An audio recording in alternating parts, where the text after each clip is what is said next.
A haven to the homeless for the last 10 years, the rundown LaTeX house now faces a much brighter future. A Sydney developer is proposing to remodel the site into an upmarket apartment block and conference centre. The plans feature 92 units, 50 of which will be serviced apartments, while the rest will be offered for sale. The views are absolutely fantastic, security's great, and the floor plans allow for very luxurious living, and they're for sale for owner-occupiers. Some of the area's history will be uncovered as part of the development. 3 adjoining shops, once terrace houses built in 1885, will be restored and converted into a restaurant and coffee shop. A large glass atrium will also be built at the rear of the restaurant. If approved by council, Mr Duke believes the development would mark a new era of vitality for the West End. A long time ago the museum was put in place, and that's great. LaTeX will be the next one, and the one after that will be the restoration of the Cottage Creek area. So the whole of the West End of Newcastle will become a great place to live. The plans are expected to go on exhibition at council next week. Simone Cobb, NBN News.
The news today that Energy Australia plans to cut up to 75 jobs in workshops at Newcastle, Maitland and Singleton came as a blow to those affected.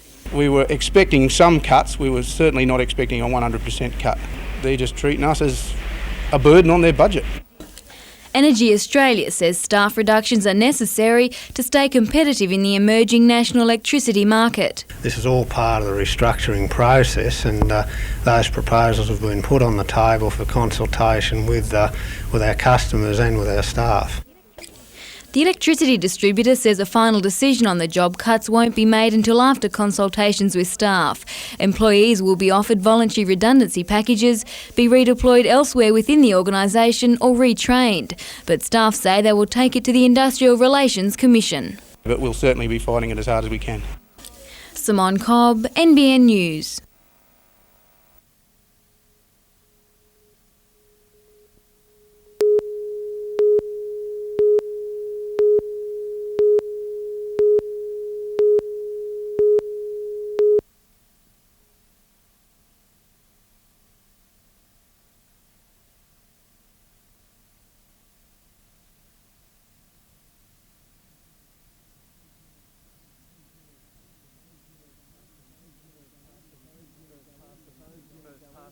First past the post, Nimizo Indian $2 and $1.10, Famed $1.90 and Ask the Waiter $3.90, the Quinella $4.10, the Trifecta $69.60. Country Racing was at Grafton, the feature race 8 over 1,400 metres.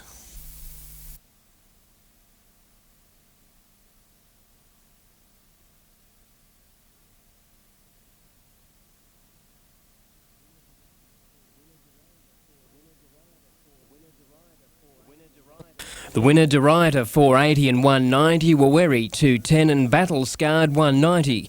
The Quinella $17.10, the Trifecta $115.40.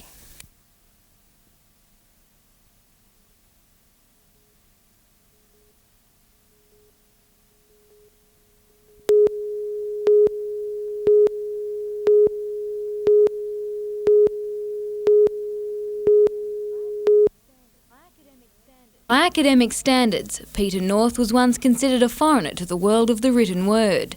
But after 6 years of intense study, the 38-year-old now feels at home amongst a library of law books. Having dropped out of school in Year 10, Peter spent the next 15 years in the military in various labouring jobs before discontent propelled him onto further study. Based on my previous education, I didn't think I had enough intelligence, so to speak, to do any further education. And the Open Foundation seemed to be the ideal opportunity for me to get into university, so I had to go.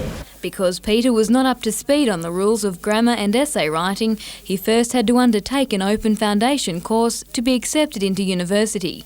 Peter says without the support of fellow students and lecturers, he would never have discovered the power of knowledge. When you come to university, a whole new world opens up. You start to learn things or look at things differently. And so what you might have thought was a wide view of the world, in reality, speaking personally, was only a very narrow view.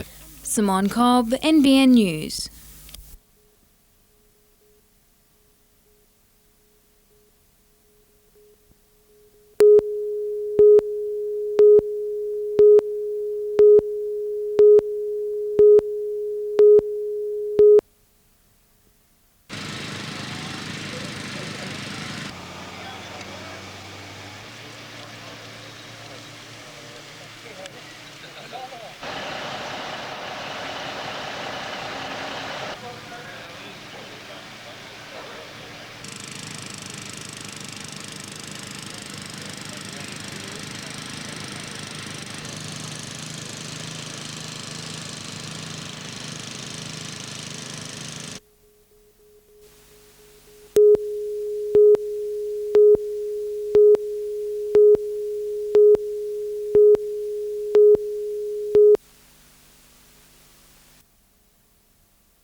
Sydney 2000 on that dais, the first one, gold, yep.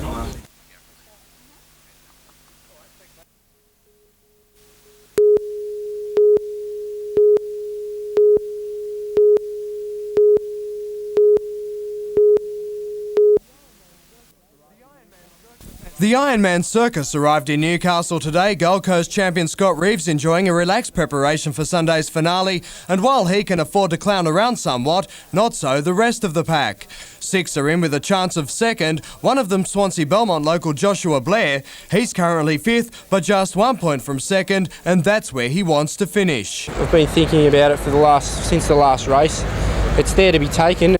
The 75-minute continuous race suits the 19-year-old, a 1.8 kilometre run followed by 2 800-metre swim legs, 2 1.3 kilometre legs on the board, a total of 4 Ks on the ski and another long run to the finish.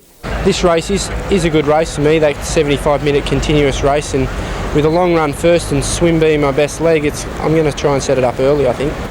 Others in the chase for second are 4 times national champion Trevor Hendy, Nathan Meyer, Phil Clayton, Kane Houston and Jonathan Crowe, while defending champion Guy Andrews is hoping for a strong finish to what has been a disappointing season. And especially being the last race of the year, I think you go away and spend the off-season knowing that the very last race that you did, you won. Meantime, Gold Coast Iron woman Carla Gilbert holds a 6-point lead going into the final round of the Devondale Series. I really have to have a complete shocker and come worse than 6th to lose the series, but I'm going to go in with the theory that this is the second race of 1997 and I'm just going to do my best. Jonathan Upton, NBN News.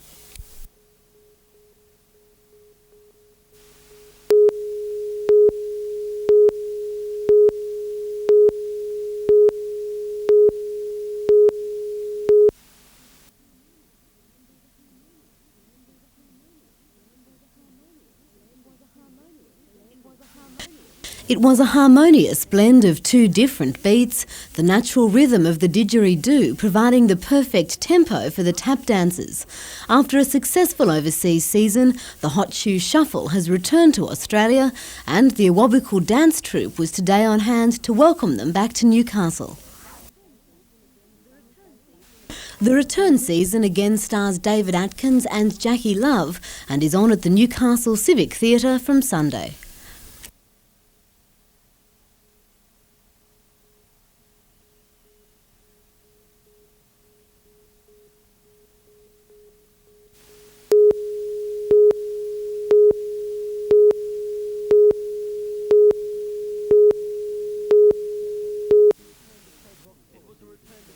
It was a return to soapbox politics, the National Secretary of the Australian Workers' Union trying to rally support at Newcastle's Fisheries Wharf.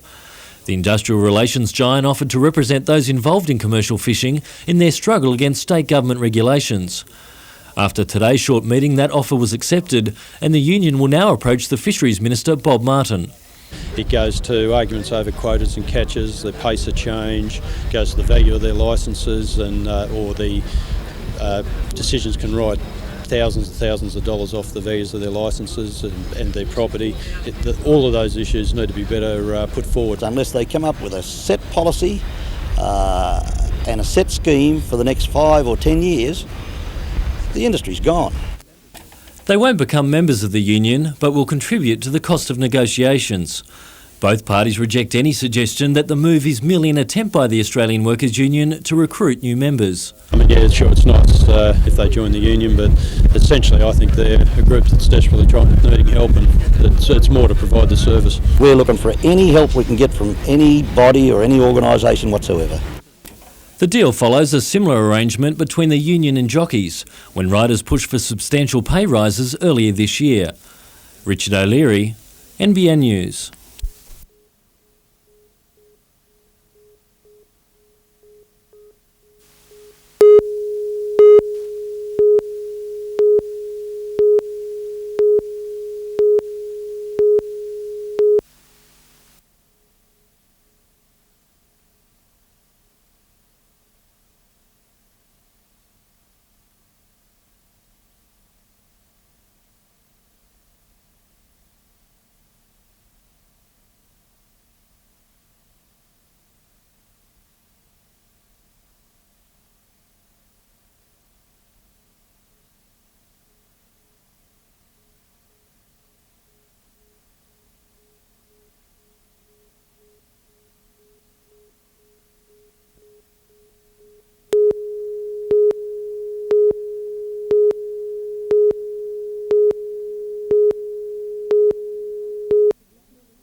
From the traditional to the contemporary, the amateur to the professional, artists from around the state submitted a range of works in this year's Maitland Art Prize. To celebrate its 40th year, the committee invited New South Wales Art Gallery director Edmund Capon to judge the entries. After casting a sharp eye over more than 160 works today, Mr Capon selected Sydney artist Roy Jackson's oil painting as the standout piece, winning $5,000. Because it's a picture which actually does have a lot of activity in it, in the sense that it is graphically very dynamic, then it's a picture in which you can always look and see something refreshing and something new. Local artist Shirley Cameron Roberts' charcoal drawing of nude figures captured the imagination of Mr Capon, taking out Section B and $1,000 in prize money. It actually gives the impression of an embrace. It embraces you, the viewer. And I did look at it and think, oh God, this artist would love to paint the Sistine Chapel. Meanwhile, Angela Kirby won first in the local art prize. Simone Cobb, NBN News.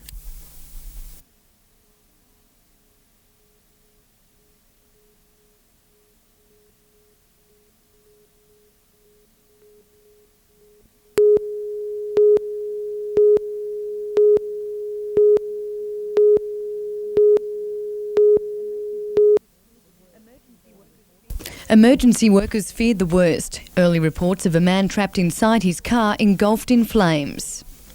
Even before rescue workers were on the scene, passing motorists were battling intense heat to get the man out of the car.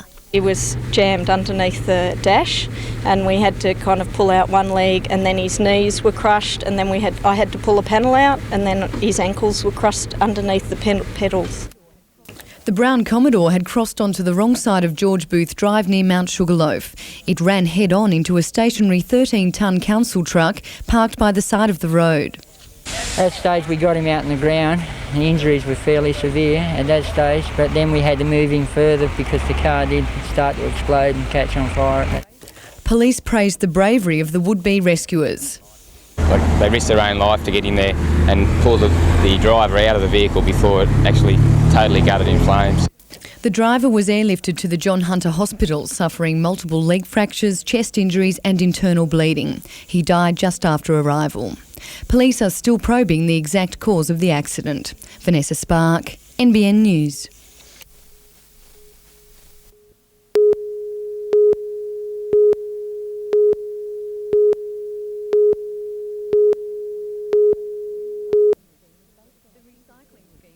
The recycling scheme is based on a simple theory. Instead of house water going out to sea, it's stored for further use. The water drains into an underground water tank before it's pumped back into the toilet and hot water system. As well as boasting environmental advantages, it will save users money. This site is going to be beneficial to our residents in the fact that they will pay less water usage, as the water retained will be used for flushing the toilets, hot water. This site in Newcastle has been chosen to pilot the idea. 27 new dwellings will be built under the state government's Better Cities Affordable Renting Housing program. Meanwhile, the Minister for Urban Affairs and Planning announced another first today, a union with the Catholic Church. It's an innovative project to build 10 new units of housing in close proximity to the St Joseph's facility, where the people who live here will have access to all of those services that currently exist. The government will match the Catholic Care Association dollar for dollar, a $1 million project based in Newcastle to benefit older people on low incomes. We can provide here accommodation for people who can't afford any entry into a normal retirement village. The unit should be finished by June.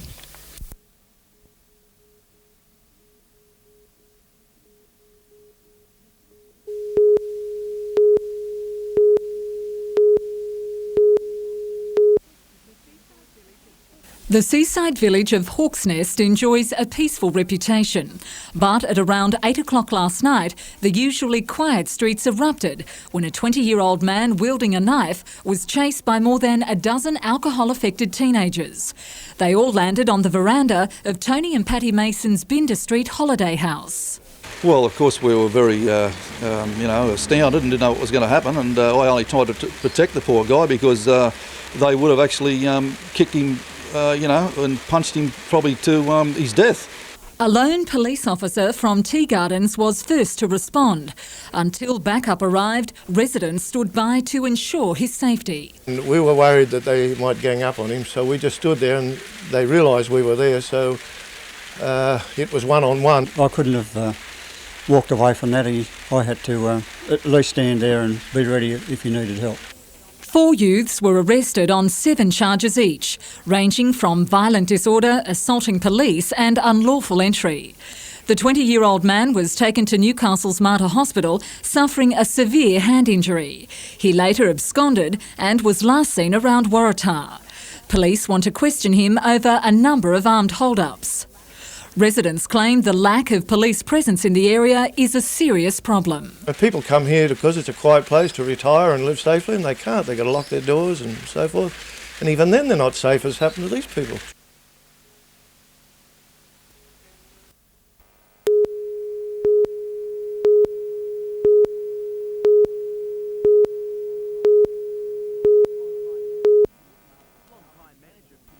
Long-time manager of the Newcastle Falcons, Dennis Kibble, will now partner coach Sean Dennis for the coming national basketball season as his assistant.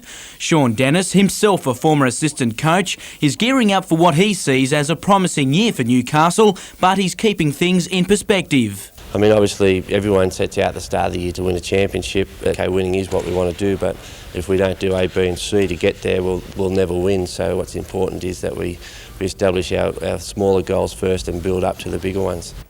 Meanwhile, in his third year with the Falcons, Captain Butch Hayes has some goals of his own.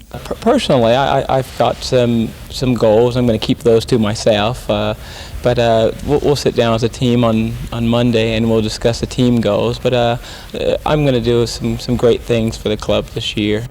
Hayes sees 1997 as a year for some of the younger players to take more responsibility on court. There's no more, they're rookies, it's their first year. No, that's done. They've got that behind them now. It's time for us to play.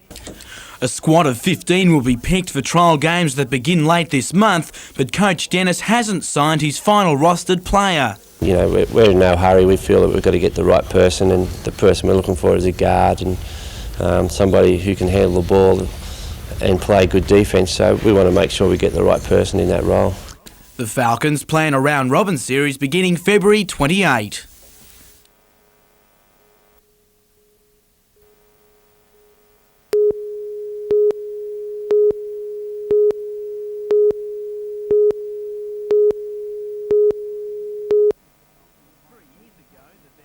Three years ago, the then Oxley High student packed his bags for weekend training sessions with the Newcastle Knights after securing a 2-year contract.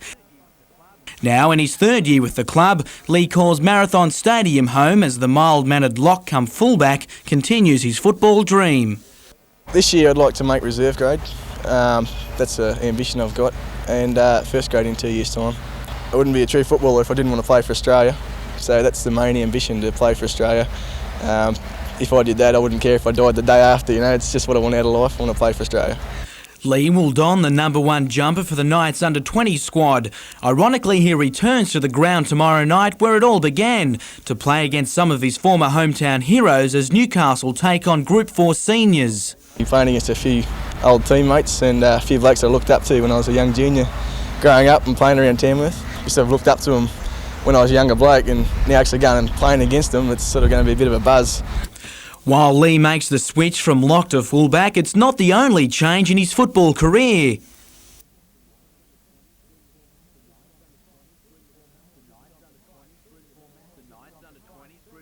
The Knights under-20s Group 4 match kicks off at 5:30 at Tamworth Scully Park, with all eyes on the main game at 7 o'clock.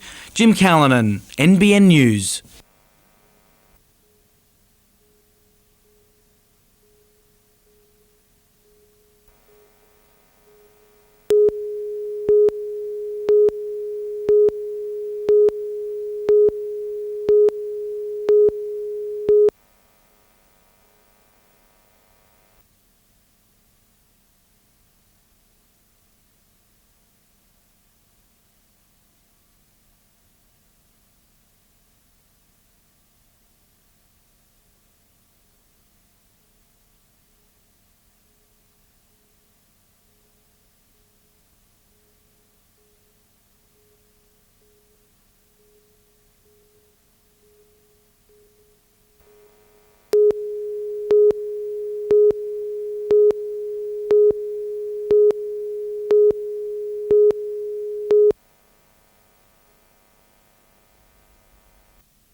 Police say a 79-year-old Nelson Bay woman was turning right at the Salamander Bay shopping centre when she crossed into the path of an oncoming Mitsubishi van.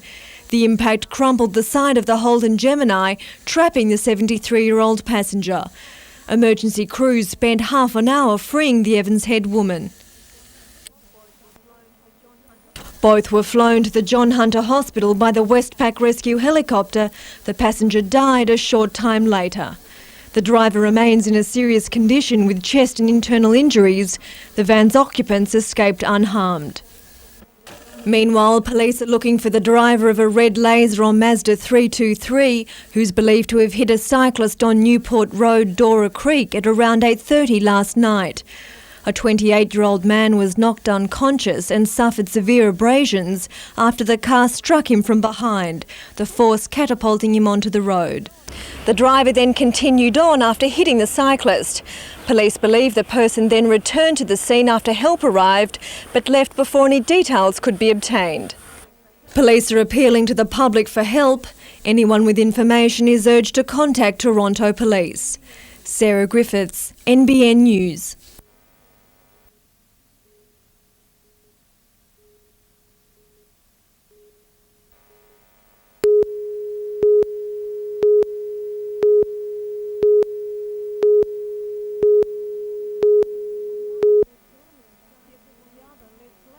This is the other, less glamorous side of the wine industry, battling knee-deep mud and rain in the race to bring in this year's harvest. It's a far cry from the world of wine shows, where Hunter Valley vineyards have once again dominated the competition.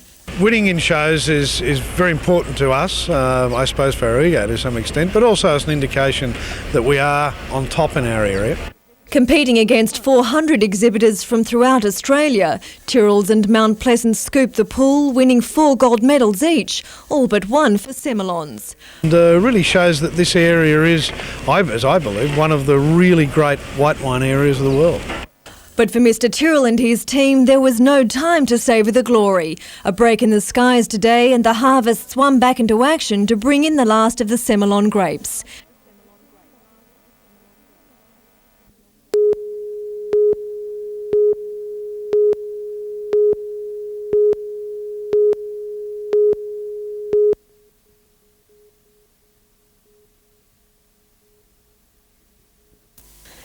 This is Silverchair doing what it does best, performing on the David Letterman show screened on American television last week.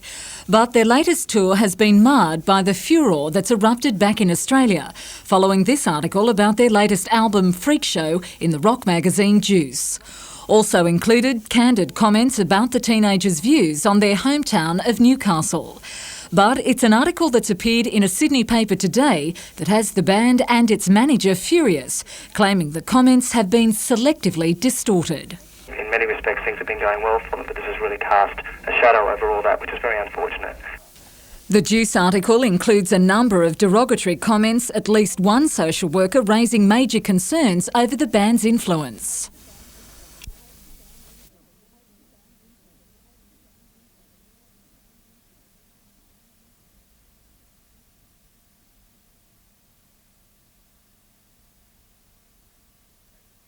And I think that the fact that people have chosen to jump upon it and sensationalise it and turn it into such a big deal is, very unfortunate and says more about the people who are jumping on it than it does about the band. Not surprisingly, the comments have created a mixed reaction among the band's fans and critics. I don't think it's right, mate. I don't think it's right at all.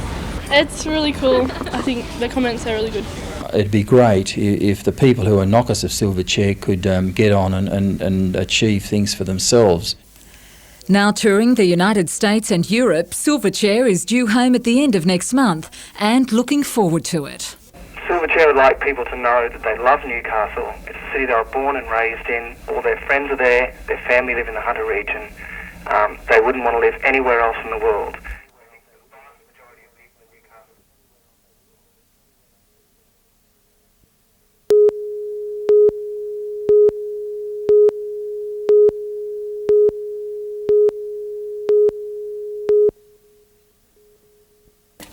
The rehallowed Christchurch Cathedral provided a perfect backdrop for today's service to officially open the Newcastle sittings of the Supreme Court.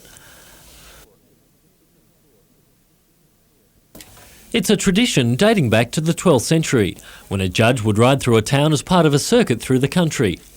But not all things stay the same in our legal system, with the first graduates of the Newcastle University Law Faculty admitted to practice. Go therefore out into the world and make your contribution to the law to the citizens of this state and this country. The students who are admitted today can automatically practice, whereas other students, before they're admitted to practice as lawyers, have to do work experience and do extra studies at the College of Law in Sydney or working in solicitors' offices.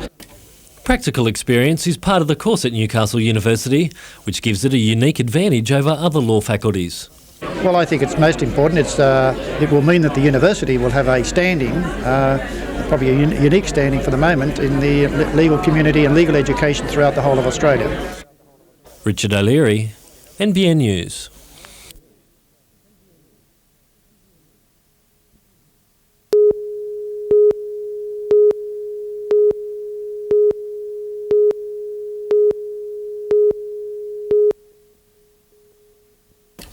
This is the sort of behaviour that has Newcastle Council worried, and it fears the drunks then spill onto the city streets to cause havoc.